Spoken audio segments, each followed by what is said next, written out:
तुम्हाला माहितीये का पाणीपुरी खाताना काय झालं? रामकृष्ण हरी मित्रांनो, मी मंगेश सपका. एका मित्राने आवाज दिला म्हणून खाली उतरलो तर वरद गाडी घेऊन पळून गेला. कसमस वरदला पकडून पुन्हा गाडी हाणायला बसलो. आम्ही आलो होतो देवीच्या टेकडावर आलो म्हटल्यावर काही मित्र भेटले, आपले फॉलोअर्स बर का. पटापट त्यांना भेटून देवी माचं दर्शन करण्यासाठी टेकडावर आलो. गेट लावलेलं होतं, मग पटापट गेट उघडून घेतलं आणि दर्शनासाठी मंदिरात गेलो. हे आहे बर का आमच्या देवी माचं मंदिर. छोटस मंदिर आहे, पण नैसर्गिक वातावरण सुद्धा या ठिकाणी आपल्याला मिळते. वरद अमर मी पटापट आम्ही सर्व देवांचे दर्शन करून घेतलं. मी ज्या वेळेस लहान होतो म्हणजे 5वी-6वी मध्ये होतो, त्यावेळी आम्ही त्या ठिकाणी भंडारा असला की सर्व मित्रमंडळ यायचो. रस्त्याने येत असताना पाऊस जर असला तर मजा यायची, पण धिगामस्ती सुद्धा आम्ही खूप करायचो. रस्त्याने येत असताना प्रशांत भाऊ भेटले. ते आज आनंदी होते कारण त्यांच्याकडे आलं होतं लाईट नसताना चालणारी मोटार, म्हणजे सौर ऊर्जाची किट. चला आता दुपारची वेळ झाली होती आणि म्हटलं आता व्हिडिओ बनवूया. व्हिडिओ जर आवडला तर लाईक फॉलो नक्की करा बर का.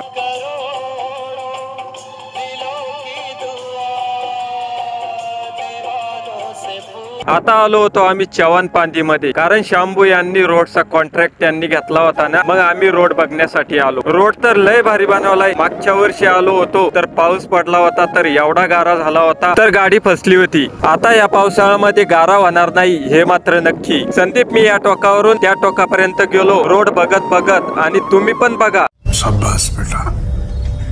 शिवनगरी जळगाव सपकाळून हा एवढा शॉर्टकट रोड आहे. आडगावचा अंतर फक्त 3 किलोमीटर या रोडने होतं. पुढे आलो तर जेसीबी वाटामध्ये उभा होता. तिथं सपकाळ यांचे जेसीबी रोडाचे पंखे भरण्याचं काम करत होतं. पटापट पुढे आलो आणि शेवटच्या टोकामध्ये आम्ही पॉइंटला आलो होतो. संदीप भाऊ आणि मी पटापट सेल्फी काढून घेतली. श्याम भाऊनी रोड तर लय भारी बनवलाय. कोणाकोणाचा या रोडनी फायदा होणार आहे कमेंट मध्ये नक्की सांगा. शिवनगरी जळगाव सपकाळचे चव्हाणपांदी आडगाव मस्त रोड झाला होता. रोड बघण्यासाठी सर्व मंडळी आले होते. परवीन आपला लय मोठा फॅन आहे बर का, मग काय त्याचा पण आपण व्हिडिओ घेऊन टाकला. आता आलो होतो पाणीपुरी खाण्यासाठी मंदिरावरती, म्हणजे पारावरती जयराम भाऊ यांच्या पाणीपुरी स्टोअरला. आज आपण नाही तर संदीप भाऊ यांच्याकडून पाणीपुरी होती. दुसऱ्या बाजूला बुधवार असल्यामुळे आमच्या गावचा बाजार भरलेला होता. घरी आलो तर आई आणि ताई बसलेली होती. ताई खात होती खिरोज, मग काय आपण पण प्लेट घेतली खिरोज खाण्यासाठी. हो, तुम्हाला खिरोज आवडतं का कमेंट मध्ये नक्की सांगा. खिरोज खाऊन पटापट सेल्फी काढली. आईने आणला होता आता बाजार करून. अनु अमर शुरती मस्तपणे टीव्ही बघत होते. संध्याकाळच्या टायमाला शिवनगरी जळगाव सपकाळ मध्ये अशा प्रकारे वातावरण असते बर का. बाजार असला की. घरी आलो तर सईबाई आली होती. राधिका आणि सई खेळत होते. मग तुम्हाला हा व्हिडिओ कसा वाटला? व्हिडिओ आवडला असेल तर व्हिडिओला लाईक फॉलो शेअर नक्की करा. पुन्हा भेटूया एका नवीन व्हिडिओ मध्ये. रामकृष्ण हरी.